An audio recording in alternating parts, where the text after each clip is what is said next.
But that's a good point. I mean, if the programmer was really thinking about this stuff, they could put in some other additional checks and make it much harder to get these sort of attacks to work. But if they were thinking, they would just make it so the buffer overflow did not work, and then they wouldn't have to worry about it, right? At least that particular attack. Okay, so the real point here is the attacker did not have access to the source code. Okay, they didn't have to have access for this attack. We did assume they had the executable file. And the only tool we used was a disassembler, and we didn't really even have to know much about assembly code. We just had to see that message there, figure out what the address was, and play around with the input until we got things to work. Okay. Now, so this is kind of the question that was asked at the start. I mean, you could conceivably do something like this by trial and error.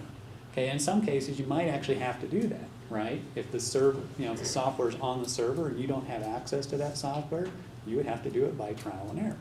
It would be pretty painful, okay, but in principle, you could conceivably eventually figure out something that would work. Okay, so here's the actual code. Again, we assume the attacker doesn't get to see the source code, but just to see what's going on here, here's the source code. So, I have an input buffer of size 75 here. It holds 75 characters. It asks you to put the serial number in, we scan in the input, then we do a comparison to the first 8 characters, see if they match. Okay, where's the buffer overflow? What's the scanf? Okay, that's exactly right. There is a function call there, right? So you're calling a function, and there's got to be a return address. So we overwrote the return address related to that. Okay. Okay. Any questions? Buffer overflow. Definite homework question, possible test question. Okay, know this. Okay, so how do we defend against buffer overflows? I mean, these attacks have been known since forever, really since the 60s, since people started writing much code at all. People have known about buffer overflow attacks. And surprisingly, only fairly recently have people gotten kind of serious about trying to prevent these attacks, even though they're the root cause of many of the problems you see on computers. Well, okay, popular technique today is the so-called NX bit. You can use this on systems that support it, and current Windows systems do. You can tell it certain parts of memory are not executable. Okay, so in other words, code cannot execute in those locations. So the buffer overflow attack we talked about, where you jump back into the stack and you execute code, that should look suspicious, right? Because code should not be executing on the stack. So we could set the stack to be non-executable. Okay, do not execute code on the stack. So that particular attack does not work. But the attack we just went through still does, okay, because we did not execute code on the stack. We executed legitimate code. We just jumped to a particular location. So it prevents, some types of buffer overflow attacks, actually the most severe type. But there's potential problems, okay? Although code should not ordinarily execute on the stack, sometimes it does. Sometimes legitimate code will execute on the stack. If you enforce this restriction, you're breaking some applications, okay? So, it's a trade-off, okay? Another technique we'll mention here, talk about a little bit in a second here, is address space layout randomization. Fancy term.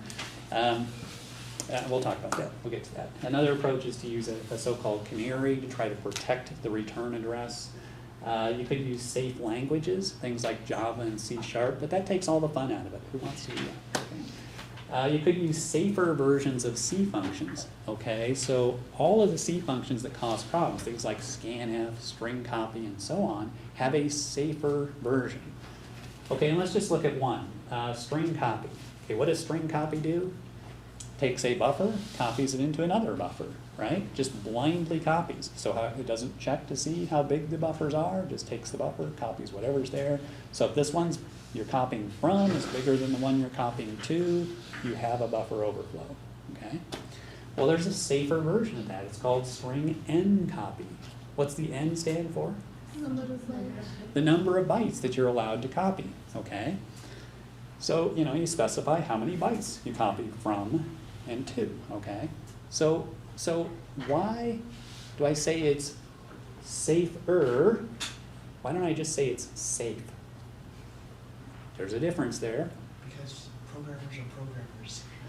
And We'll always use it wrong. that's right. Okay, the point is the programmer has to choose what n is, right? So if you tell it to copy 100 bytes and this array only holds 50 bytes, you've still got a buffer overflow. Okay, it's not like it checks itself. You, the programmer, have to check, and humans can make errors. Okay, and that's true with all these. They're safer. They force you to sort of think about it, but you can still make errors. Okay, so let's look at the canary first here. Okay, this is a runtime thing. So as the code executes, we're going to try to detect if the return address is safe to use, if we trust it. That's really the idea here. Okay, so just like before, you know, we push the parameters on the stack and all that sort of stuff, as we call this. I'm sure you want to see that again. Okay, so we push all these parameters on the stack, as we call it the. It's just distracting. So as we push the parameters on the stack, when we call the function, right? Okay, in particular, we have to put the return address on the stack. But before we put anything else, we put a canary. Okay, a special value on the stack. Why do we call it a canary? Like the coal miners' canary, right? They take a canary down in the coal mine, and the canary's sitting there singing along. If the canary stops singing, it's because it's dead, okay, and the air's bad, and you better get out fast, okay, so that sort of thing. So you can detect that something's wrong. Okay, so now what's going to happen if someone tries to overflow this buffer, or just accidentally overflows? What's going to happen? Well, it's going to overwrite the canary, right? So before you pop off the return address, you pop off the canary, make sure the canary value is okay, and if it is, then you trust the return address. If it's not, you say, okay, I don't trust that return address. Well, okay, what might you do if you're an attacker? How could you attack this? Overwrite the canary with the canary, right? Okay, but the canary can be carefully chosen, so you can't do that, okay? The canary, you can put values in there so that if the input here is a string, you would terminate the string by trying to overwrite it, okay? Or if it's an integer, you have problems as well. So you can choose this so it's very hard to overwrite the canary. You could also choose the canary so it's sort of a function of the return address, so it's hard to calculate for the attacker unless he knows exactly. Various tricks to make that actually hard to do, okay? So it's a pretty good defense, okay? A runtime protection for the return address. Okay. Oh, gee. Yeah, we got to see that again. Okay. So you overwrite the buffer. You kill the canary. Okay, now when you pop the canary out, right, it's not the same value, so you don't trust the return address. Then what? Suppose that happens. Your program's executing along, you pop the canary off, the canary's dead. What are you going to do then? Stop? I mean, I've just entered 10,000 records into my computer, and you just stopped the program, and I lost all that data. Well, you should have saved. Do you have a warning? Typical programmer here. It's my fault, yeah. Well, okay, so you might want to sort of exit gracefully, right? You might want to do something in that particular case. So keep that in the back of your mind here. Okay. Okay, Microsoft actually implemented a version of this canary. Okay, there's a compiler option, a compiler flag in Visual Studio /GS compiler flag, and it's a canary. They don't call it a canary. If you look up in Microsoft speak, they call it a security cookie, but it's exactly this idea of a canary. They're putting a value onto the stack. Okay, now, so the question is, what do you do when the canary dies? Okay, they could just force kill the program. We want to be safe, right? Okay, so just stop right there. Somebody's trying to attack, or even if it's an error, we don't want to go on because bad things could happen. Not so good from the programmer's point of view. You might lose your job, okay, because somebody couldn't recover their data or whatever. So what they did is they allowed the user to specify a handler function. It's sort of like what you get in Java. You handle the error condition, right? You handle the exception. Sounds good, except some researchers claimed that it was actually possible for the attacker in the process of doing the buffer overflow to specify the handler function themselves. Okay, now think about that. If you could specify the handler function yourself, you just make a buffer overflow. You don't have to worry about all that return address crap, right? You just specify the handler function, it kicks in and does whatever you want. Great, can't get any better than that. And in fact, buffer overflows, not all buffer overflows are exploitable by any means. You know, it's actually a fairly small percentage because everything has to line up properly and so on. If you could specify the handler, now all buffer overflows are exploitable.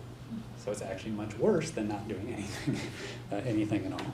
Okay, there was some debate about whether this was, you know, how effective these attacks were and all this. But if you could do it, it was pretty serious thing. So even formerly safe buffer overflows would be a problem. Okay, another defense that is built into Vista and Windows 7. They actually use this. I think the current version of OS 10 does too, and other operating systems are starting to use this. Address space layout randomization. So the idea is this, whenever your code executes, we randomly pick a location in memory and that's where we plunk it down and that's where it executes, okay? Now, why would this help in buffer overflow attacks? Why might it help? You get all the addresses wrong. That's right. Okay, now think about it. You know, the one we really worry about is the case where someone can specify code, you know, jump into the stack and specify code of their choice. Well, that's a hard-coded address that you put in there, right? So you have to know where your code is loaded into memory. So if it's loaded somewhere else, you jump to this location, well, it crashes, but, you know, it doesn't do the evil code stuff. Okay, so it's not so severe. Okay, so by putting it in random locations, you make that attack really what you do, in effect, is make that attack probabilistic. It will only happen once in a while. And that depends upon how many different locations your code could end up. Now, for technical reasons, Vista, and I think Windows 7 as well, only uses 256 different random locations. Okay, that's not that many. Still, if your attack only works 1 in 256 times, that might be enough in some cases, but you know, at least it's some sort of defense and very sort of cheap and easy to do. It turns out that there actually are some attacks on this. People have figured out ways to de-randomize, to sort of figure out what randomization was used, and they can, you know, sort of customize the attack. It's more difficult, but you could get your attack to work, even with this ASLR in place. Now, they also claim that once we get to 64-bit operating systems, 64-bit, you know, versions of Windows and so on, if they do this right, you won't be able to do that de-randomization. Okay, 1 in 256 will be a much larger number and will be not so easy to attack. Okay, but anyway, the concept's really sound. Okay, got the point here. Put it in a different location. Buffer overflow attacks are actually very subtle. Everything has to line up just perfectly for it to work. Put it in a random location. It makes the attack really difficult to pull off. Okay. Okay, so buffer overflow, certainly a serious threat even today and into the future, okay, in spite of all these defenses, okay? It's going to be around for a long time to come. Okay, so I got good news for you and I got bad news, okay? The good news is it is possible to reduce the threats of buffer overflow attacks by some combination of, you know, NX-bit, you know, canary ideas, ASLR, better programming languages, better programming practices, so on and so forth. Okay, that's the good news. What is the bad news? Well, the bad news is, in spite of all that, they're going to be around for a long time to come. Okay, it's just a fact of life. I mean, even if everybody starts writing Java code today, which heaven forbid they do, but if everybody starts writing Java code today, you know, there's so much C code out there, so much legacy code, it's so riddled with these kinds of problems. It's just going to be around for a long time to come.